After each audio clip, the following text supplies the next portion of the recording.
usaban las velas también para navegación, para ahorrar, y no voy a decir más, es simplemente una foto curiosa para iniciar.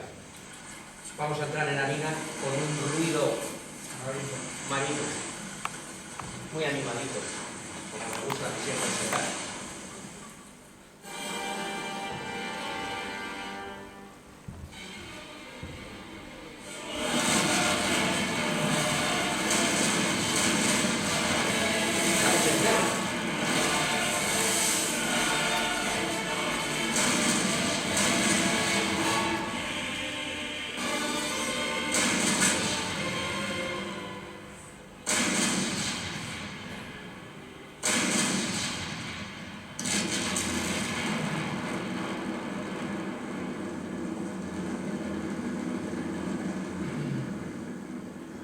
Esas dos imágenes que hay abajo son dos baterías de costa que van a tener un protagonismo especial en el combate último que veremos hoy, que es el combate del Callao.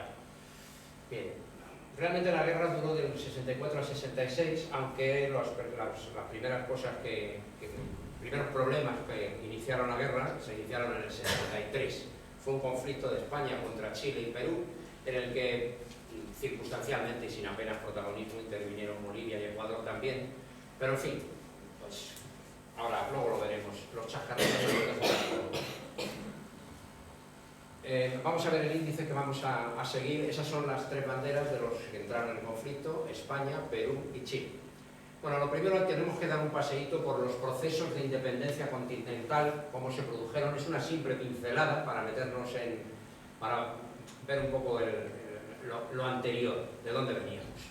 Después veremos la política exterior española en la época isabelina. En la época isabelina se desarrolló una política exterior, digamos, para recuperar viejas glorias, o intentarlo, y en ese tipo de política es donde va a acabar naciendo esta guerra del Pacífico.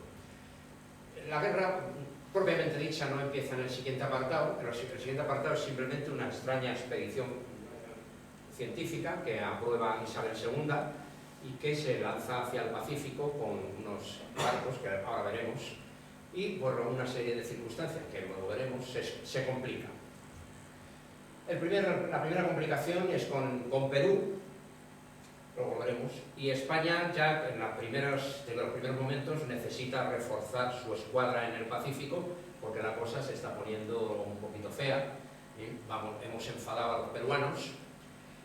A continuación veremos el conflicto con Chile, y finalmente Chile y Perú se sienten de alguna manera agredidos y se unirán, formarán una escuadra aliada, y ahí es donde se envuelven el combate de Actau y los bombardeos de Valparaíso en Chile y del Callao en Perú. Finalmente, como siempre, pues veremos las consecuencias de la guerra, que no fueron pocas, incluso fue la mecha que acabó encendiendo años más tarde otra guerra entre Chile y Perú, entre ellos. Bien, pues ese va a ser un poco el orden que vamos a seguir. Los procesos de independencia nacional, realmente todo el proceso se desarrolla entre los años 1809 y 1826, es donde se desarrollan todas las guerras de independencia hispanoamericanas continentales. No estamos hablando del Caribe, ni estamos hablando del Extremo Oriente, de la zona de Filipinas, ni nada, para nada. Simón Bolívar, que va a ser el líder carismático que va de alguna manera a intervenir directamente como jefe militar o bien como políticamente, va a intervenir en las independencias de Bolivia, Colombia, Ecuador, Panamá, Perú y Venezuela, es decir, todas las posesiones coloniales de España en la zona continental de Hispanoamérica. En el año 24, ya dentro de esos años, se va a producir el mayor desastre del ejército realista. Entonces no se llamaba ejército español, allí en Hispanoamérica lo llamaban ejército realista, los realistas, refiriéndose al rey de España, que en este caso era Fernando VII. Estamos en el año 24, estaba Fernando VII, nuestro querido amigo, el amigo de todos los españoles. Bueno, pues el lugarteniente de Bolívar es enviado por Bolívar a Ayacucho, a una zona donde se va a enfrentar con los realistas. Además le llamaban realistas porque no todos eran españoles, claro, había gente que ya eran de allí, de aquel territorio, habían nacido allí, lo que pasa es que apoyaban la presencia de España, evidentemente. Es el caso de los dos, de Simón Bolívar y de Antonio José de Sucre. Y esa batalla de Ayacucho es un auténtico desastre para las tropas realistas. Realmente ya después de esa batalla no se recupera el poder militar y la presencia de España allí.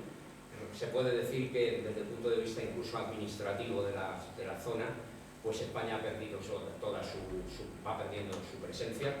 Es una batalla bastante desastrosa. Tener en cuenta que en la época que estamos, que es importante saber dónde se desarrolla esto. Se desarrolla entre 1829 y 26, es decir, en 1808 se ha producido el 2 de mayo el inicio de la Guerra de la Independencia. En España todos son problemas. Además, en el año 14 vuelve el amigo Fernando VII de su exilio en Francia, donde le tiene recogidito Napoleón, que ojalá se hubiera quedado con él. Entonces este caballero pues, va a gobernar de una manera que en el año 20, entre el 20 y el 23, se va a producir el trienio liberal. Del 23 al 33, cuando muere Fernando VII, ya definitivamente lo que va a llevar lo que se llama la década ominosa, que va a ser un auténtico desastre incluso económico, y desde el punto de vista gobernativo, pues bueno, la manera de gobernar absolutista, sin ninguna posibilidad de que los liberales liberalizaran no solo la política, sino también la economía. Es decir, definitivamente España está, quiero que os deis cuenta, en el estado de decrepitud y de imposible control desde un país en guerra o con conflictos internos permanentes, intentar dominar o gobernar las propiedades coloniales hispanoamericanas. Era absolutamente imposible que ocurriera eso, porque toda la acción política, militar, social, levantamientos, pronunciamientos, etcétera, se desarrollaban dentro de la península ibérica. Entonces lo de América, pues no digo que estuviera dejado de la mano de Dios, pero prácticamente eran los gobernantes, los virreyes al servicio de España en Hispanoamérica los que se enfrentaban a los rebeldes hispanoamericanos, evidentemente, que al final, de todo, eran hijos de españoles o nietos, y además pertenecían a una clase elevada, los que produjeron la independencia, como siempre, eran hidalgos o burgueses, propietarios, terratenientes. Esos son los que generaron la independencia, evidentemente. Bien, en el año 33, entre esos dos años, el 24 y el 36, que es cuando muere Fernando VII, a partir de ese momento España ya abandona militarmente a Hispanoamérica, es decir, no se vuelve a mandar ninguna expedición militar allí, ninguna expedición de hombre. ¿Por qué? Porque en el año 20, cuando se produce el levantamiento del general Riego, las tropas que están preparadas en Cádiz para salir hacia Hispanoamérica, esas tropas ven llegar a los soldados que vienen de las guerras de Hispanoamérica. Los ven llegar mutilados, muertos, en la propia navegación, heridos. Es un desastre. Les informan de cuál es la situación en Hispanoamérica y esos soldados se levantan en el propio Cádiz, se niegan a embarcar en los barcos, se producen fuertes altercados y ahí, en ese altercado, nace el levantamiento liberal que sitúa al general Riego, que lanza al general Riego en cabeza de San Juan, Sevilla, y toman el poder los liberales. Quiero deciros con eso, esa es la situación. En el año 33 Fernando VII muere y en ese momento pues empiezan a entrar los liberales nuevamente poco a poco en los gobiernos y prácticamente ya se niegan a intervenir más en Hispanoamérica. La dejan al libre albedrío de los virreyes y de la gente que hay allí que defienda las posiciones españolas. En el año 36 España renuncia definitivamente a la soberanía de sus dominios continentales. Ahí tenéis a Simón Bolívar y a Sucre.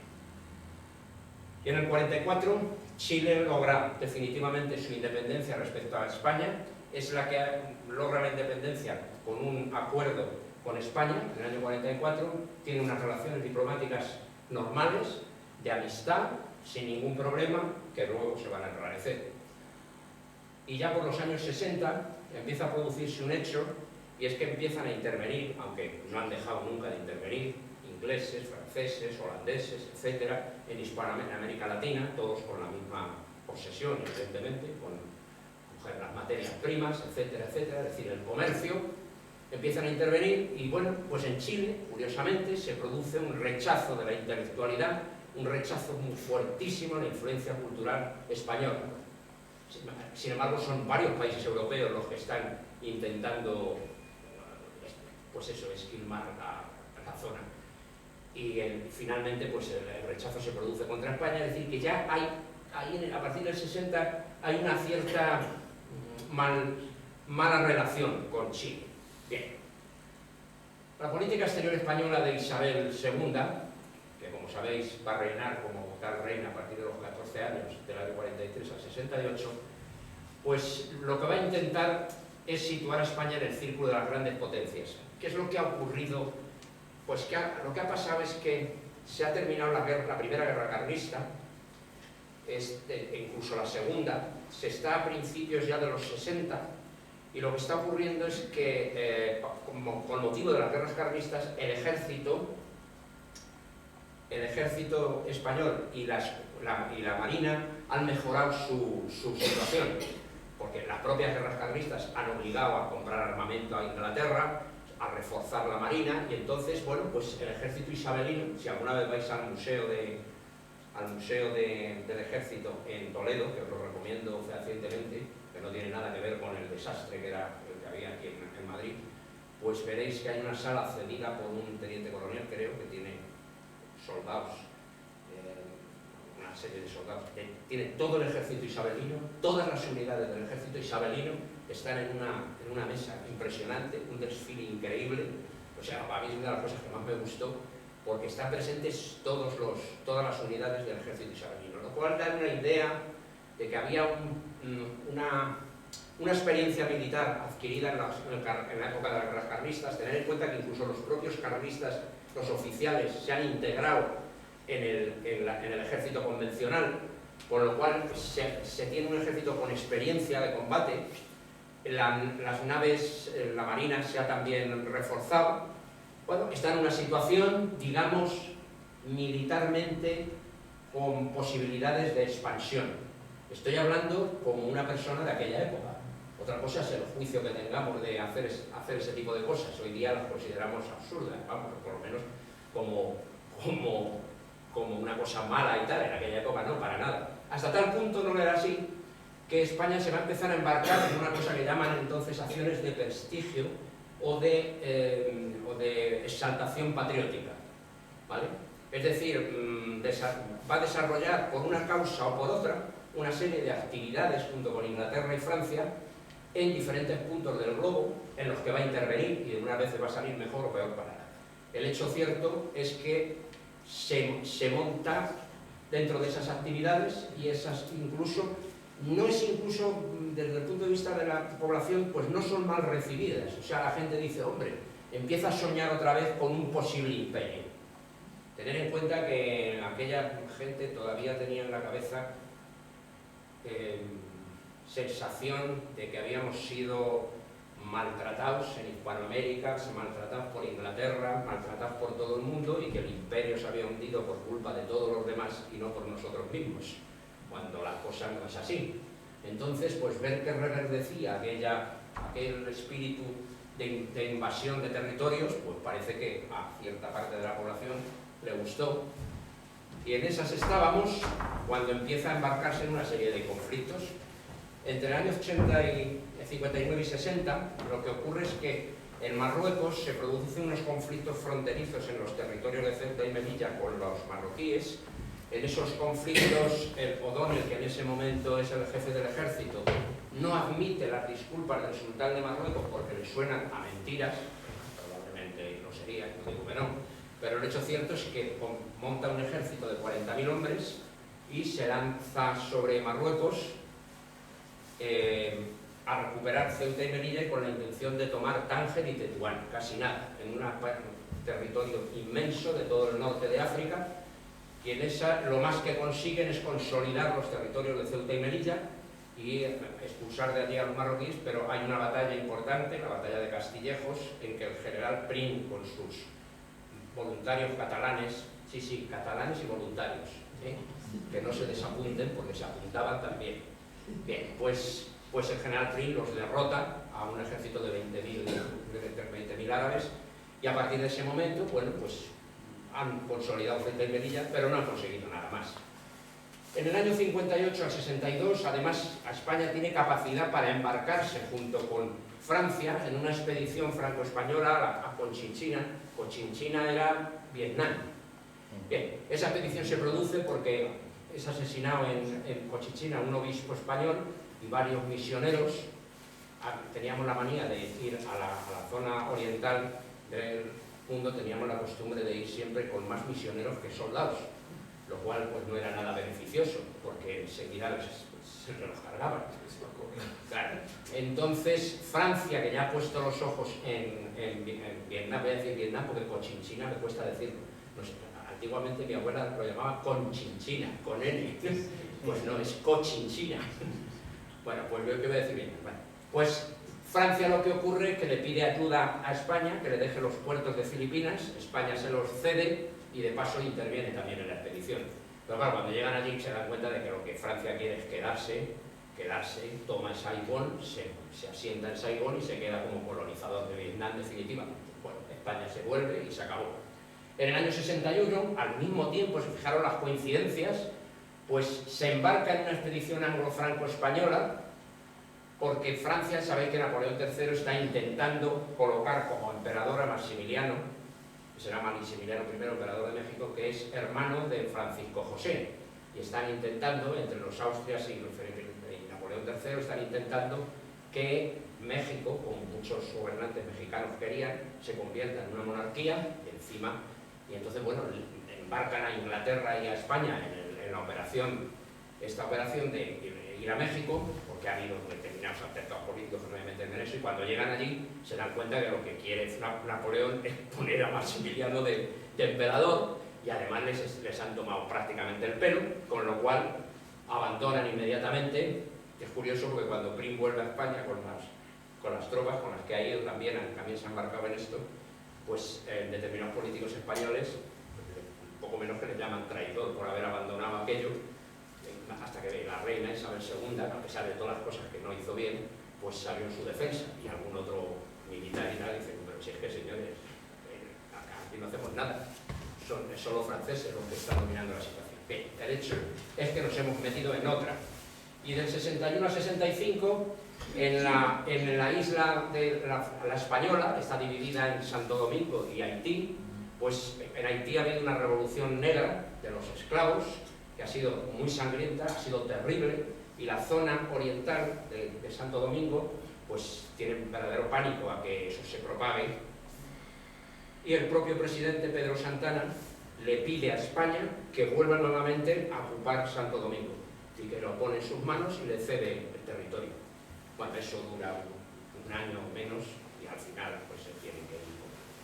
No tienen que ir, no voy a meterme en más. Fijaros la situación, nos creíamos otra vez los reyes del mambo, está muy claro. No estaban actuando mal, pero no nos estaba sirviendo para nada lo que estábamos haciendo.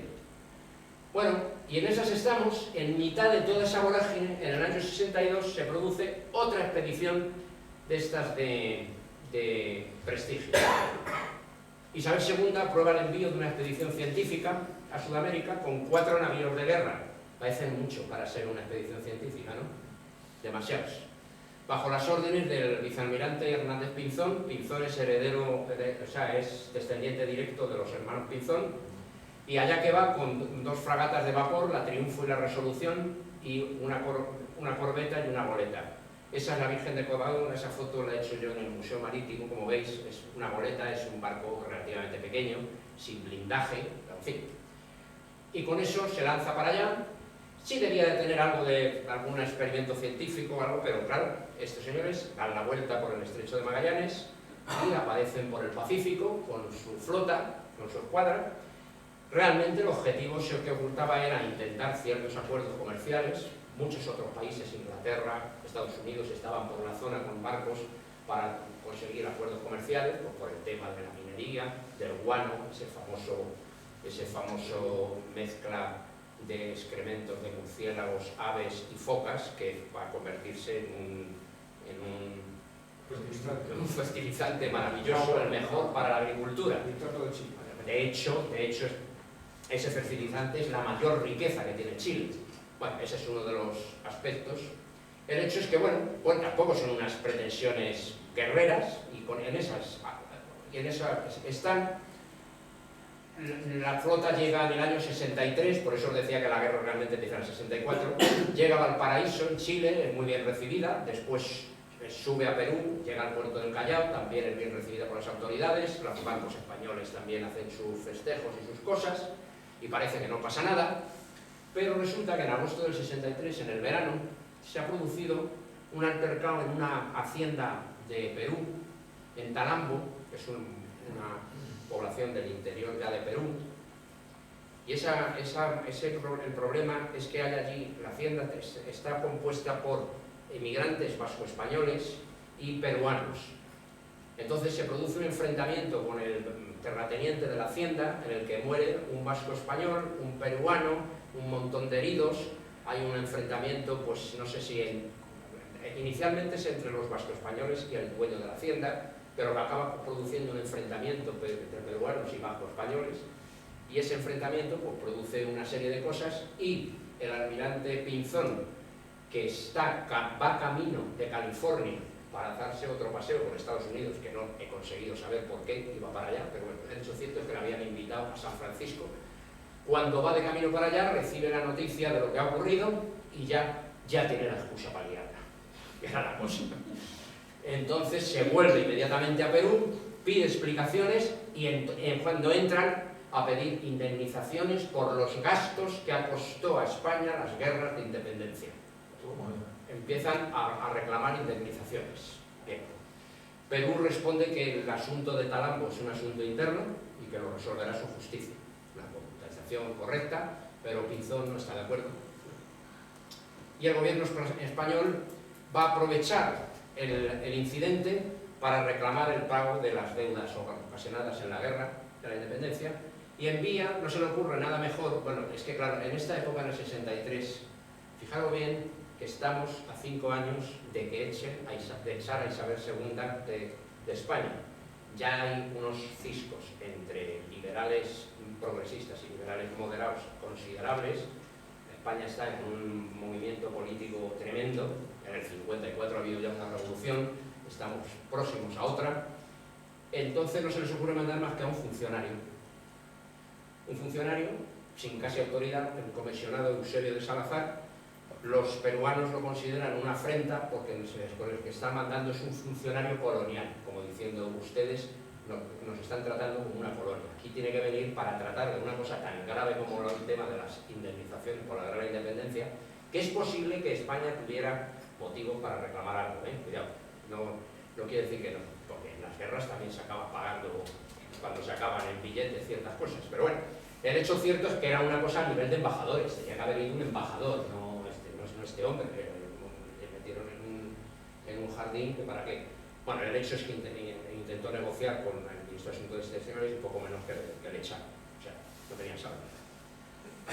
¿Qué es lo que está ocurriendo? Bueno, pues el 14 de abril del 64 ya la flota española se desplaza desde Callao, luego veremos los mapas y centraremos la cosa. Desde el puerto del Callao, que es por donde está, se desplaza hacia las islas Chincha, que son la mayor reserva de guano de Perú, y lo que hace es ocuparlas. Con 400 marinos, desembarca, allí no hay prácticamente defensas, ocupa las islas Chincha y dice, bueno, pues aquí estamos nosotros, nos adueñamos de ellas y a negociar las indemnizaciones. Bueno, es una acción típicamente colonialista, o sea, o neocolonialista, digamos, porque las colonias no las iban a recuperar. De todas maneras, nosotros al lado de las cosas que hacían los ingleses éramos unos precarios, o sea, tampoco nos insultemos mucho. Bien, la zona de conflicto en Perú, este es el mapa de Perú, la zona de conflicto va a ser esta. Aquí veis Lima, la actual Lima, y un poco más al norte está el puerto de Callao. Después aquí está la zona de Pisco y estas son las islas Chincha, que están muy próximas a la costa. Ahora entraremos en ella. Esa es la zona de conflicto en la que nos vamos a centrar, que es esto, aquí está ampliado, la zona desde Callao hasta las islas Chincha, que están, fijaros que tienen un tamaño ínfimo, pero en la zona de Pisco. Y los números estos no son fechas, se desplazan hacia las islas Chincha, las ocupan y dejan en Callao una pequeña, algunos de los barcos, de las fragatas y corbetas que llevamos, los deja para bloquear el puerto de Callao. Es decir, estamos empezando a bloquear el comercio de un puerto en Perú. Bien, el almirante, bueno, ahora lo veremos. Narváez, que es en ese momento presidente del gobierno en España, no está de acuerdo con lo que ha hecho Pinzón y entonces le sustituye por el almirante José Manuel Pareja. Es una sustitución muy política, porque Pareja es hijo de un general español que ha muerto precisamente en las guerras de independencia de Perú. Y entonces me estás mandando a un almirante cabreado contra los peruanos, porque su padre lo han matado en las guerras, lo cual no deja de ser una astucia de Narváez. Pero bueno, de momento se quita del medio a Pinzón, que parece que no le ha gustado a Narváez lo que ha hecho. Pero como no se fía tampoco de lo que pueda ocurrir, envía 4 fragatas directamente hacia el Pacífico: La Blanca, que es una fragata ya blindada, Berenguela y Villa de Madrid. Es decir, desde la zona del Caribe, alguna y otra desde España, entran por abajo, por Magallanes, y van a reforzar la escuadra de José Manuel Pareja, del almirante. Y así están las cosas. El almirante Pareja llega en el 64 y, a pesar de tener eso, de creerse Narváez, que es un hombre que puede ser duro en las negociaciones, pues consigue un acuerdo con un general peruano, que es en ese momento un hombre afín para poder negociar, negocia con él, y bueno, la promesa del tratado que firman es que se van a satisfacer las demandas económicas españolas y España va a devolver las Islas Chincha. Y así está la cosa. Parece que esto aquí puede dar fin a todo, pero el Congreso de Perú, cuando le llega el tratado, lo desautoriza totalmente. Encima están en un momento de exaltación nacionalista fuerte en Perú, a punto de cargarse al presidente Juan Antonio Pérez, PC, que es el que tenéis en el centro, y el que acaba tomando el poder es este nacionalista, Mariano Ignacio Prado, un general, depone al presidente y, no solo con el apoyo del Congreso, niegan absolutamente la negociación con España, no quieren saber absolutamente nada, y aquí paz y después gloria, pero no es paz, evidentemente. Ante la situación, España envía nuevos refuerzos. Ese refuerzo es probablemente el barco blindado el barco de guerra mejor que había en ese momento en el mundo, la fragata blindada Numancia, por su artillería, por su blindaje. Era probablemente, en esa modernización de la Marina, España había conseguido tener un barco importante en aquella época, que está al mando de un capitán, Castro Méndez Núñez, un viaje pues que presagiaba lo peor por una razón, porque la Numancia es un barco blindado. Los ingleses y los franceses ya han tenido problemas en recorridos de larga distancia con estos primeros vapores blindados, por el peso, la quilla que tienen. Entonces, en momentos determinados, la lentitud, porque claro, todavía estamos en un momento de evolución de la marina, y aunque son barcos de vapor, siguen usando las velas. Total, que han tenido problemas en aguas, determinados tipos de aguas con poca profundidad, han tenido algún problema. Es una expedición peligrosa y sobre todo al dar la vuelta por el estrecho de Magallanes, por las tormentas y las cosas, no se sabe. Los franceses y los ingleses han tenido situaciones de pérdida de barcos blindados, pero Méndez Núñez consigue llegar. Por empezar con el tema de las calles, Méndez Núñez no es una calle del barrio, es la calle que rodea el antiguo Ministerio del Ejército. Es la calle Méndez Núñez, bueno, se lo pusieron ahí en la calle. Lo de que el barrio se llama Pacífico ya se estáis viendo por qué, claro, eso no tengo ni que comentarlo. Bueno, pues estamos en pleno conflicto con Perú, y el conflicto con España empieza a mosquear a otros países de la zona, como Bolivia, Ecuador, Chile. Entonces el gobierno español empieza a darse cuenta de que están ocurriendo una serie de cosas que no le gustan nada. Él cree que tiene problemas con Perú, pero no es así. Voluntarios chilenos, el tema ese nacionalista que os decía antes, con el que se han cargado en Perú, eso se está contagiando en Chile, ya el tema de defensa de la América excolonial, que viene aquí el neocolonialista gobierno español a comernos el terreno. Empiezan a presentarse voluntarios para combatir en el conflicto, a irse hacia Perú. Los chilenos, que en ese momento no hemos tenido ninguna guerra con ellos, se niegan a suministrar carbón en los puertos a los barcos españoles, y encima la prensa chilena desencadena pues, la típica campaña de calentar motores, vamos, en una palabra. El almirante Pareja parte inmediatamente con 4 fragatas hacia Valparaíso, hacia Chile, para pedir explicaciones de estas 3 cosas, que qué está pasando, y coge con 4 fragatas, y la Numancia y otra fragata continúan bloqueando el Callao en Perú. Es decir, fijaros la situación, en el Callao 2 fragatas bloqueando el puerto, una de ellas la blindada Numancia, y Pareja con las otras 4 fragatas camino de Chile, hacia abajo, hacia el sur, camino de Chile, para ponerse frente a Valparaíso. Bien. Esa situación es esta que tenéis aquí. El almirante Pareja llega a Valparaíso, aquí con la Villa de Madrid, y él está a bordo de la Villa de Madrid, pero bueno, son más barcos que están ahí, y para restablecer el honor español. Eso es lo que dice, que es que ha aparecido por allí con las fragatas porque no está dispuesto a tolerar lo que están haciendo los chilenos, de ir voluntarios al enfrentamiento con Perú, tal. Bueno, y empieza a pedir explicaciones, y para restablecer el honor español, pues exige que cuando llega a Valparaíso le saluden con una salva de honor de 21 cañonazos, que son la cortesía marítima, y la marítima, 21 cañonazos, pues eso es la salva de honor, ¿no? Claro, evidentemente los chilenos se niegan a esa petición, la consideran que no viene a cuento. Entonces, el 25 de septiembre responden declarando directamente la guerra a España. Estaban deseando liarla, y los unos y otros, evidentemente. O sea, estaba muy claro que aquí no había ninguna intención de paz. Fijaros bien en el mapa, hay aquí esta zona que se llama la zona de Papudos, donde está Valparaíso, y aquí está San Antonio, otro puerto de los que vamos a intentar bloquear los españoles. Bueno, ahora vamos a pasar al siguiente. Aquí está Actao, la población de Actao, la calle que tenemos aquí cerca.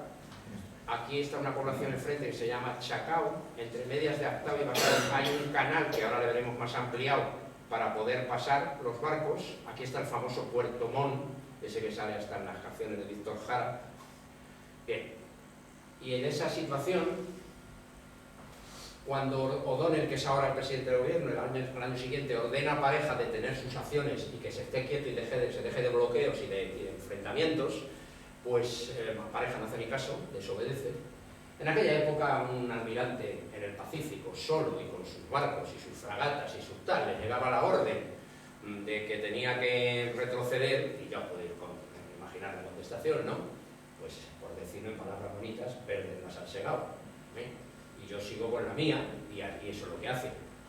Impone un bloqueo muy largo a Valparaíso, que es ruinoso, y otros puertos. Además está arruinando a empresarios que no pueden salir y entrar de Valparaíso con los negocios que tienen allí, de otros países.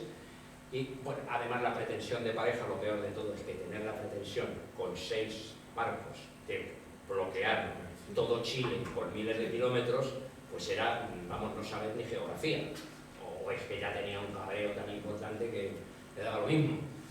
El caso es que no, era ilusorio lo que pretendía. Además, las fuerzas navales de Estados Unidos e Inglaterra protestan por eso, porque están fastidiando su comercio, y se va a producir el combate que se llama Combate de Papudo. No hay ninguna calle que se llame Papudo, ¿no? Porque es que es un nombre horroroso, tío, como haya alguna, me lo diga. Es horrible. Bueno, fijaros bien en el mapa, nos hemos acercado a lo que habíamos visto antes, está aquí un poco ampliado. El Villa de Madrid está bloqueando Valparaíso, aquí, que es este de aquí. Hay una corbeta chilena, la Esmeralda, que es esta que veis aquí, que ha llegado aquí al puerto de Tongoy, está aquí quietecita, y cuando está aquí se entera de que uno de los barcos que está bloqueando este otro puerto, Colimbo, que es el Covadonga, están la fragata blindada blanca y la Covadonga, que es una goleta muy pequeña, están ahí los dos haciendo esto. Y se da cuenta de que la blanca que acaba de llegar, lo que está haciendo es un relevo para que la Covadonga baje hacia el sur a ayudar a la Villa de Madrid. Entonces dice, bueno, con un barco solo, que es blindado, podemos sujetar el puerto de Coquimbo.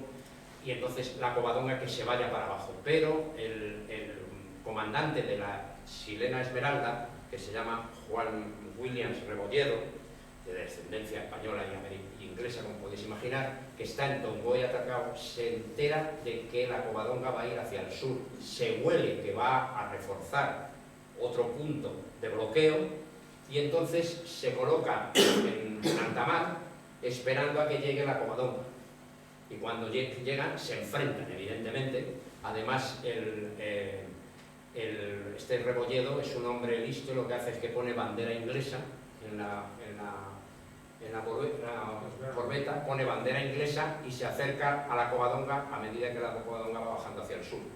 Cuando el comandante de la Covadonga se llama Luis Ferry, es español, claro, evidentemente, este hombre, a pesar de ver que viene una bandera con bandera inglesa, porque hay ingleses por la zona, barcos ingleses con mercantes, etc., pues a pesar de que viene con bandera inglesa, da a su tripulación la orden de zafarrancho de combate y se prepara, porque sabe que aquello le huele a tufo.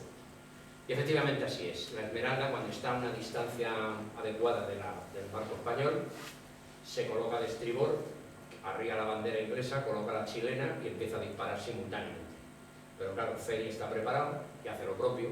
Se produce un combate relativamente considerable. En ese combate, en un momento determinado, una de las balas de la Esmeralda se carga de golpe en proa de la Covadonga a 14 tripulantes. Ferry se asusta de aquello porque, bueno, nos parece que el marino este Rebolledo es un hombre avezado y maniobrando. Se producen una serie de enfrentamientos y persecuciones y finalmente la Covadonga se tiene que rendir y los chilenos la cogen y la convierten en un barco de su escuadra. Detienen a los españoles, no sé lo que haría con ellos, no lo he conseguido leer en ningún sitio. El hecho cierto es que este combate de papudos se salda con que la Esmeralda ha capturado a la nave española Covadonga y así termina este primer episodio que tiene sus consecuencias. Son prisioneros el comandante Ferry, 6 oficiales y 110 tripulantes. Según el parte español, el número de muertos y heridos que hemos tenido es 26 y en los chilenos no han tenido ninguna baja. Lo que ocurrió luego con estos es lo que no he conseguido averiguar, pero bueno. El hecho es que el almirante Pareja, que debe ser un hombre de un cierto genio, pues se viste con su uniforme de gala, a la vista del desastre que ha provocado con los bloqueos en Valparaíso y etcétera, se viste con su uniforme de gala y se mete un hermoso tiro en la cabeza en su camarote, se suicida, y este suicidio supone que el capitán de la Numancia, Castro Méndez Núñez, sube a la categoría de jefe del mando de la flota española en el Pacífico. El presidente de Perú, a la vista de este enfrentamiento, aunque España ha perdido la nave y tal, a la vista de que ya hay un enfrentamiento armado, pues decide solidarizarse con Chile y declara la guerra a España en enero del 66. Con lo cual ya tenemos dos flotas, no que fueran muy importantes, la chilena y la peruana, contra la flota española que anda por el Pacífico. Además, para colmo de males, en ese mismo momento en España se enteran de que Perú ha comprado dos poderosos barcos blindados a Inglaterra, como siempre, nuestro querido aliado inglés proporcionándonos nuevas aventuras, y entonces, pues, y además que pueden dirigirse directamente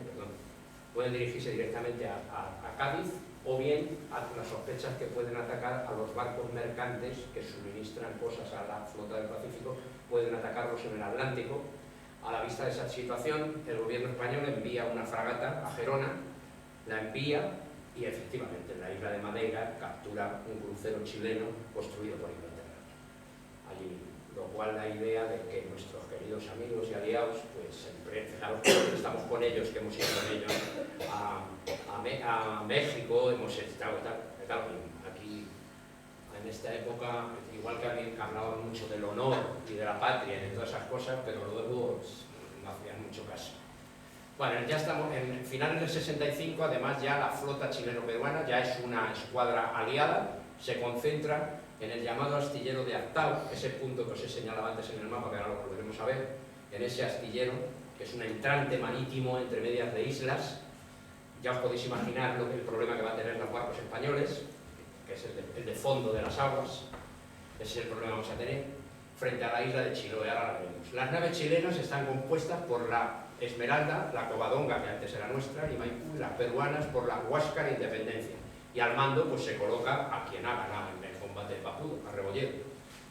Esos puntos 6 y 7 son lo que veremos en el mapa siguiente. En enero del 66, la flota española, ya entera, sale de Valparaíso en busca de la flota aliada chileno-peruana, y las fragatas Villa de Madrid al mando del comandante Claudio Alba González y la Blanca al mando del comandante Bautista Topete. Esas son las fragatas primeras que van a lanzarse hacia Aztao a enfrentarse con los aliados que se han concentrado allí.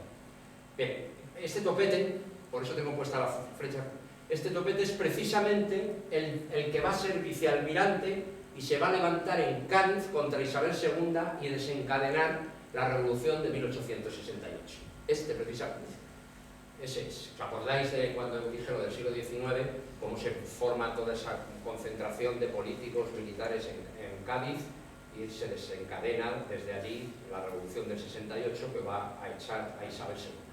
¿Vale? Pues ese vicealmirante es el que levantó a la escuadra en Cádiz y escribió el manifiesto del levantamiento. Bien. Vamos a ver el combate de Aztao. Bueno, ahí está. Esta es la flota, bueno, la Blanca y Villa Madrid, caminan hacia allí. Y aquí está toda la flota chileno-peruana. Esta es la zona de Aztao, ahora lo volveremos a ver ampliado. El vigía de Aztao ve llegar a los barcos españoles y además llegan lentamente y en silencio. La falta de fondo suficiente marino, los barcos españoles tienen mucho miedo a lo que es la zona costera de Chile, porque pueden encallar, y bueno, avanzan así. Los contendientes acaban estando a la vista, se produce un duelo artillero aquí fuera, en el exterior, no dentro de Aztao.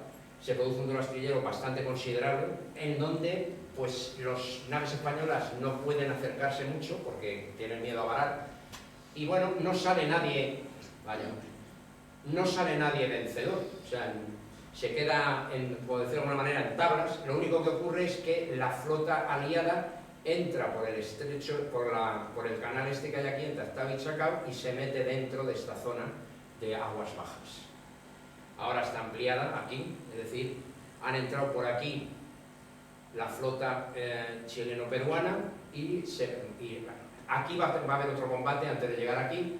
Rebolledo prevé que se va a producir otro ataque y se refugia en lo que se llama el estero de Huito, que es esta zona de aquí. Esto lo llaman, es una palabra sudamericana, estero de Huito, que es como una especie de bahía de bajas aguas, de aguas poco profundas, lo cual saben perfectamente que no van a poder acercarse muchos de los barcos de la flota española, y efectivamente así ocurre.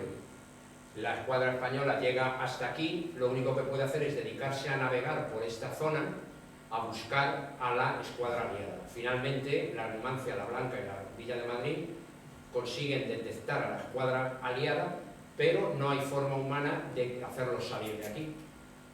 Méndez Núñez les pide que salgan y que den la cara y tal, pero Rebolledo dice que naranja de la China. Aquí lo único que temen fundamentalmente es a la Numancia, porque saben que no van a poder hacerla nada con el blindaje, y entonces no salen. Bueno, ¿y qué hace Méndez Núñez? Dice, bueno, no queréis un combate en mar abierta, lo vuelve a plantear, no hay manera humana, y dice, bueno, pues me voy a Valparaíso y os bombardeo la ciudad, se acabó. Y hasta aquí hemos llegado.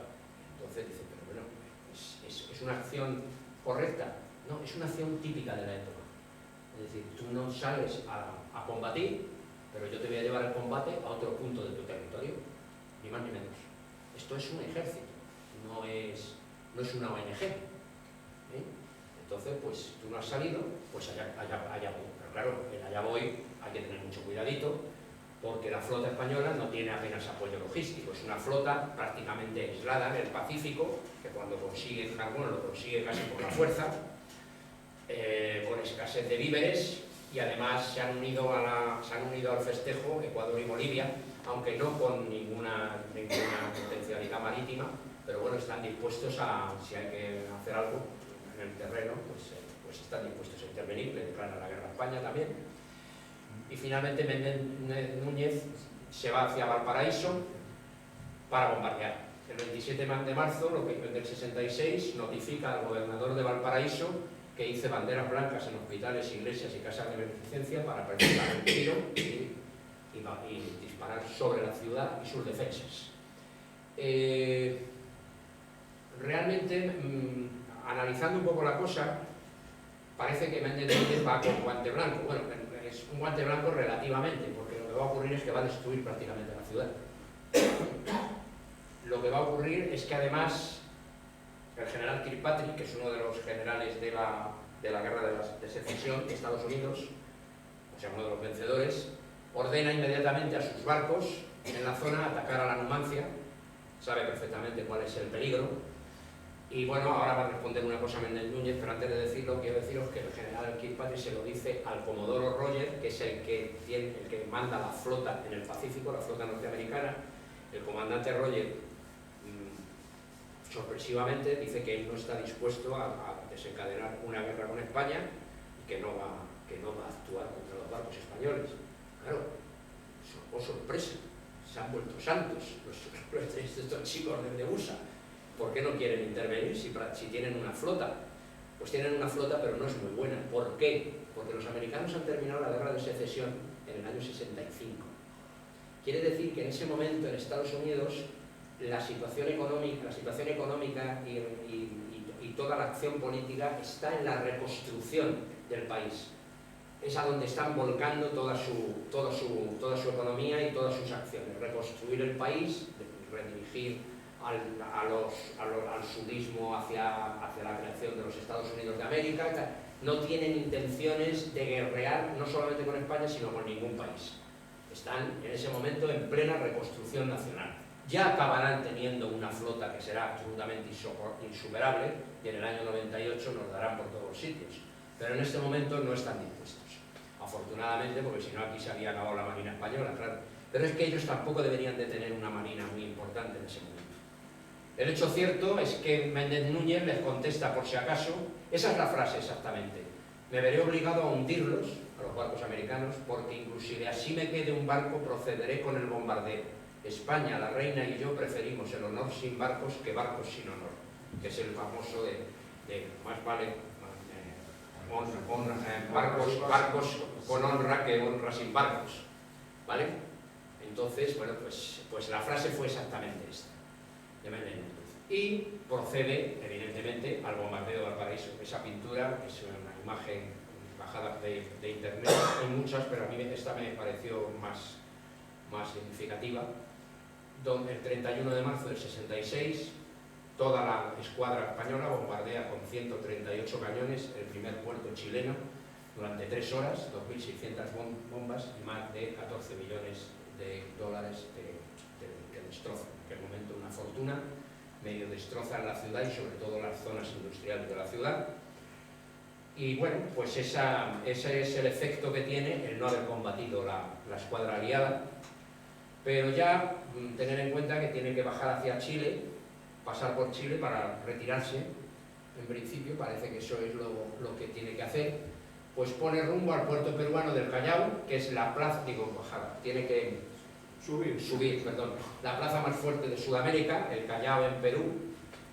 Sube hacia arriba por una razón, aparte de por ir al Perú, y va a proceder a hacer lo mismo, bombardear el Callao. Es decir, se va a retirar, dejando bien claro a los dos aliados que España no está dispuesta a tolerar ya nada más, si es que algo tenía que tolerar, otra cosa, cada uno como juzguemos las cosas, y se va a dedicar a bombardear el puerto del Callao. El 2 de mayo de 1866 Núñez se prepara, pero va a atacar un puerto que está perfectamente blindado con una artillería costera considerable, ese